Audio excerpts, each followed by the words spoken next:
Finally one piece chapter 1145 आ चुका है और इस चैप्टर में हमें बहुत सारी नई चीजें देखने को मिलती है। हमें देखने को मिलता है लोकी वर्सेस रॉक्सटी सीबैक और लोकी और लूफी के बीच में कितनी सारी सिमिलैरिटीज है, हमें ये भी पता चलता है। And on the other side god's night जो उन बच्चों को किडनैप कर रहे हैं वो कुछ तो अलग प्लान कर रहे हैं। अगर आपको ये सारी चीजें जाननी है तो make sure to watch this chapter till end. तो इस वीडियो को स्टार्ट करते हैं without wasting any more time. तो इस चैप्टर का नाम है the blaze in branches 8 forest number 2। Now let's move on to the cover page. तो कवर पेज में मानो की स्टोरी चल रही है। अगर आपको याद हो हुजू ने उल्टी को एक डर्ट बोर्ड पे बांध दिया था और उस पे टारगेट प्रैक्टिस कर रहा था, लेकिन यामातो ने वो वाला डर्ट बोर्ड तोड़ दिया है अब। एंड जो उल्टी का भाई था पेज 1, उल्टी उसे बहुत जोर से हक करती है क्योंकि वो बहुत ज्यादा उसे मिस कर रही थी, लेकिन वो दोनों अभी फ्लोर पे और चेन्स में बंधे पड़े हैं। एंड इस चैप्टर में हमें एक और कवर पेज देखने को मिलता है जो कलर्ड कवर पेज है, जिसमें सारे स्ट्रॉ हेड्स लूफी की गियर 5 की फॉर्म देख रहे हैं। एंड ये कवर पेज एगेट आइलैंड से रिलेटेड है क्योंकि वन पीस का एनीमे अगले हफ्ते से स्टार्ट होने वाला है, इस वजह से। वेल अब हम मेन स्टोरी पे मूव करते हैं। चैप्टर एक अमेजिंग डबल पेज से शुरू होता है जहाँ पे हमें अंडरवर्ल्ड दिखाया जाता है। जोरो, सांजे, गोल्डबर्ग लोकी के लिए शिकार कर रहे होते हैं, तभी उन्हें एक डायनासोर टाइप का मॉन्स्टर दिखता है। सांजे एक अटैक यूज करता है, army they L air. I am sorry अगर मैं इसे गलत प्रोनाउंस कर रहा हूँ तो। इस अटैक में सांजी जोरो को किक मार के जोरो को उस डायनासोर की तरफ भेजता है। देन जोरो उसका सर काट देता है। गोल्डबर्ग कह रहा है गोगोसॉरस बहुत ज्यादा टेस्टी होता है, उसकी स्किन के नीचे एक मोटा फैट का लेयर होता है, इसलिए तैयारी में थोड़ा टाइम लगता है, लेकिन अगर उसे बोस के साथ शिमर करो तो वो एकदम कमाल लगता है। सांजी बोलता है हम अल्कोहल तो नहीं लाए वैसे। गोल्डबर्ग बोलता है हंटर केबिन है ना, वो हर चीजों से भरा पड़ा है, जो भी चीजें हमें चाहिए, वैसे हम यहाँ से थोड़ी बहुत जड़ी बूटियां भी लेते चलेंगे। सांजी गोल्डबर्ग से पूछता है ये शील्ड बात कैसे कर रही है। गोल्डबर्ग लोगों को समझाता है ये जिंदा तब हो गया था जब मेरे पापा ने बिग मॉम के साथ लड़ाई करी थी। सांजी बोलता है ये बिल्कुल जियोस की तरह ही है। हाँ, गोल्डबर्ग उससे पूछता है क्या तुम जियोस को कैसे जानते हो, वो एक हाई रैंकिंग होमी है। सांजी गोल्डबर्ग से बोलता है हमारी जो नेविगेटर है ना वो उसके संग काम करता है। और अब सीन शिफ्ट होता है लोकी पे, जहाँ पे लोकी बहुत ज्यादा इंजर्ड कंडीशन में है। लोकी उन सबको गॉड नाइट्स के बारे में बताता है और वो बताता है कि गॉड्स नाइट ये जो ऊपर अटैक कर रहे हैं। हाजिर लोकी से पूछता है कि क्या तुम्हारा कोई पुराना दुश्मनी है लोगों से, जब तुम पहले समुद्र में घूमने गए थे। लोकी बोलता है बेवकूफ मत बनो यार, अगर मैं इतनी दूर तक उनसे मिलने चला जाता तो आज मैं किंग ऑफ द वर्ल्ड बन चुका होता। लूफी भी सारी चीजें सुन रहा होता है। लूफी थोड़ा कंफ्यूज हो जाता है, वो बोलता है गवर्नमेंट एंड, क्योंकि लूफी ये चीज पहली बार सुनना आई गए। Well Sanji groggy sorus cook करता है, लूफी खाने लगता है, पर सांजी उसे याद दिलाता है कि ये लोकी के लिए है। लूफी जबरदस्ती एक मीट का पीस अपने मुंह में डाल देता है। भाई इसका obsession with meat will never end. Luffy Loki को वो वाला मीट लगता है। लूफी बोलता है लोकी खाओ जल्दी से। लोकी बोलता है ये बहुत ज्यादा गर्म है। वहां से गर्ड बोलती है लूफी को थोड़ा आराम से, इसकी वुंड्स खुल जाएंगी सारी। लोकी गुस्से में लूफी से बोलता है भाई तू मुझे मारना वारना चाहता है क्या। लूफी लोकी से बोलता है अब तुम पहले से बहुत ज्यादा सही लग रहे हो, अगर तुमने यहाँ पे मीट नहीं खाया तो तुम हील नहीं कर पाओगे बिल्कुल भी। वेल यहाँ पे लूफी देखता है जो मीट लोकी ने खाया उसे निकलने में उसे बहुत ज्यादा दिक्कत हो रही है। इस चीज को देखकर लूफी उसके लिए सूप लाता है और वो सूप बहुत ज्यादा गर्म होता है। इस चीज को देखकर लोकी की गांड फट गई है। भाई लोकी की तब नहीं फटी थी जब शैमरॉक और गुन को उसे टॉर्चर कर रहे थे, लेकिन यहाँ पे लूफी ने उसकी गांड फाड़ दी है। फिर चिल्ला के बोलता है भाई मुझसे दूर है, भाई मुझे बचा लो कोई। एंड लूफी वाला सूप गलती से उस पे फैला देता है। गर्ड बोलती है अब उस पे और भी ज्यादा तलने के निशान आ गए हैं। लोकी बोलता है भाई प्लीज इसे मुझसे दूर रखो प्लीज भाई। लूफी बोलता है मुझसे गलती होगी, मेरा बिल्कुल भी ऐसा करने का मन नहीं था। वेल ये चीज देख के गर्ड उसे थम्स अप देती है क्योंकि गर्ड और जितने भी सारे जेंट्स हैं वो लोकी को बहुत ज्यादा हेट करते हैं। इस चीज को देखकर सांजी बोलता है ऐसा लोकी ने क्या करा जिससे लोकी को इतनी ज्यादा हेट मिलती है जेंट्स के द्वारा। जोरो सांजी से बोलता है मैं तुमसे शर्त लगा सकता हूँ, जो लोकी ने लूफी को प्रॉमिस करा है वो बस एक अलावा है। लोकी लूफी से पूछता है मुझे नहीं लगता कि तुम रेड ईयर शैंक्स से इतना ज्यादा मिलना चाहते हो। वैसे ऐसा नहीं है कि मैं इस एडमिरेशन को समझ नहीं सकता। एक पायरेट जिससे तुम बचपन में मिले थे, तुम्हें पता है कि वो फीलिंग कैसी होती है। लूफी लोकी से बोलता है हाँ मुझे डेफिनेटली पता है। लोकी लूफी से बोलता है तुम रिग्रेट कर रहे होगे जब तुम एक बच्चे थे। अब हमें लोकी और सीबैक का पास दिखाया जाता है जहाँ पे लोकी सीबैक से बोल रहा है मुझे अपने साथ ले चलो। सीबैक बोलता है मुझे दोबारा रिपीट करने की आदत नहीं है, मैं यहाँ तुम जैसे बच्चों से मिलने नहीं आया हूँ। लोकी उसे लड़ने के लिए चैलेंज करता है। लोकी बोलता है तुम्हें मुझसे लड़ना पड़ेगा। देन सीबैक पूछता है क्या बोल रहा है तू। वेल फ्लैशबैक के लास्ट पैनल में हम देखते हैं लोकी ग्राउंड पे गिरा पड़ा है, वो बुरी तरीके से इंजर्ड है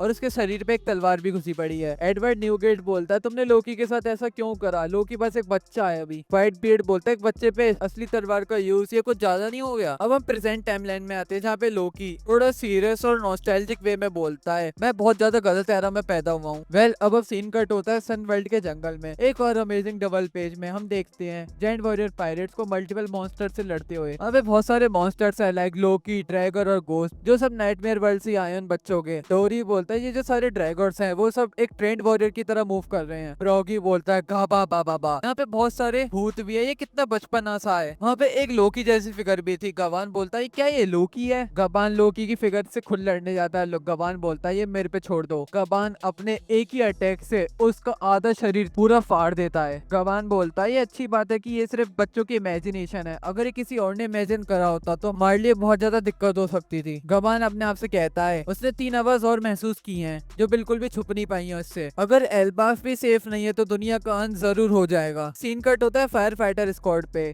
जहाँ पे वो सांप को बचाने की कोशिश कर रहे हैं जो जंगल में लगी है, लेकिन वो सांप को बिल्कुल भी कंट्रोल नहीं कर पा रहे क्योंकि वो आग बहुत ज्यादा लगी पड़ी है। अब हमें सॉल दिखाया जाता है जो फायर फाइटर स्क्वाड से बोला भगवान का शुक्र है कि तुम आ गए, लेकिन तुम्हें बहुत जल्दी करना पड़ेगा। सॉल ने फेनरिर को भी हरा दिया है। सॉल बोलता है जल्दी करो क्योंकि बच्चे सीधा उस सांप की तरफ ही जा रहे हैं, लेकिन जो फायर फाइटर स्क्वाड होती है वो बहुत ज्यादा स्ट्रगल कर रहे हैं सांप को बचाने में क्योंकि वो वाली आग उनसे बुझ ही नहीं रही है एंड वो वाले बच्चे बहुत ज्यादा पास जा रहे हैं सांप के। सॉल बहुत जल्दी से चिल्ला के बोलता है तुम कर सकते हो, तुम कर सकते हो, जल्दी से सांप को बजा दो, मैं तुमसे भीख मांग रहा हूँ। थॉमस दूर से बोलता है देखो गुन को बस ये वाले सारे बच्चे जिंदा जलने वाले हैं, वैसे क्या ये सारे बच्चों को उठा सकता है नहीं इनसेन की? गुन को बोलती है हाँ ये सारे बच्चों को उठा देगा और वो इतनी बुरी तरीके से चिल्लाएंगे अपने माँ बाप से बोल बोल के हमें बचा लो, लेकिन उन्हें कोई नहीं बचा पाएगा। वेल अब हमें फिर से वही वाली जगह दिखाई जाती है जहाँ पे आग लगी पड़ी है। जिम्बे वहाँ पे आ जाता है अचानक से। जिम्बे एक नया अटैक यूज करता है cloud current shoulder through and वो अटैक बहुत ज्यादा बड़ा था, इससे शायद से वाले आग बुझ भी जाती है। इतनी देर में वहाँ पे कोलन की शिप भी आती है। जिम्बे भी उस शिप पे चढ़े आता है। जैसे ही जिम्बे शिप पे चढ़ता है नामी और ब्रोक उसकी तारीफ करने लग जाते हैं एंड जिम्बे उस सांप को बचा भी देता है, लेकिन वो बच्चे अभी भी चले ही जा रहे हैं। सारे जेंट्स फायर फाइटर की भी बहुत ज्यादा तारीफ कर रहे होते हैं। डॉरी और ब्रोगी वो सब फायर फाइटर्स और जिम्बे की बहुत ज्यादा तारीफ करते हैं। कोलोन बोलता है जो स्कूल के बच्चे हैं वो मुझे बहुत ज्यादा हेट करते हैं, लेकिन मैं तब भी उन्हें अपना फ्रेंड कंसीडर करता हूँ। नामी बोलते हैं सब ठीक हो जाएगा कोलोन, हम उन सबको बचा लेंगे। एंड यहाँ पे गुनको की एंट्री हो जाती है। गुनको कोलोन को देखकर बोलती है मैंने सोचा नहीं था कि यहाँ पे भी कोई बच्चा हो सकता है। एंड ये वाला बच्चा बहुत ज्यादा हष्ट पुष्ट भी लग रहा है। कोलोन बोलता है हु इज दैट और ये वाला चैप्टर यहीं पे खत्म हो जाता है। चैप्टर खत्म हो गया लेकिन मेरी वीडियो खत्म नहीं हुई है। वैसे नेक्स्ट वीक तो ब्रेक है लेकिन इस चैप्टर में बहुत सारी चीजें देखने को मिली हैं और ये चैप्टर 10 on 10 है मेरे हिसाब से। तो मेरे लोकी वर्सेस सीबैक और लोकी और लूफी में कितनी सिमिलैरिटीज हैं एंड इसके बाद गुनको जो कोलोन के पास आई है। वेल अगर यहाँ पे गबान को पता चला कि उसका बेटा भी किडनैप होने वाला है, यहाँ पे क्या करेगा गबान वो तो आगे पता चलेगा। इधर वे चैप्टर बहुत ज्यादा अच्छा था और मुझे 10 on 10 चैप्टर लगा फाइटिंग में, स्टोरी वाइज एंड हर चीज में। कोई वाली वीडियो अच्छी लगी तो make sure to like this video and subscribe this channel. See you in the next video. For now bye bye.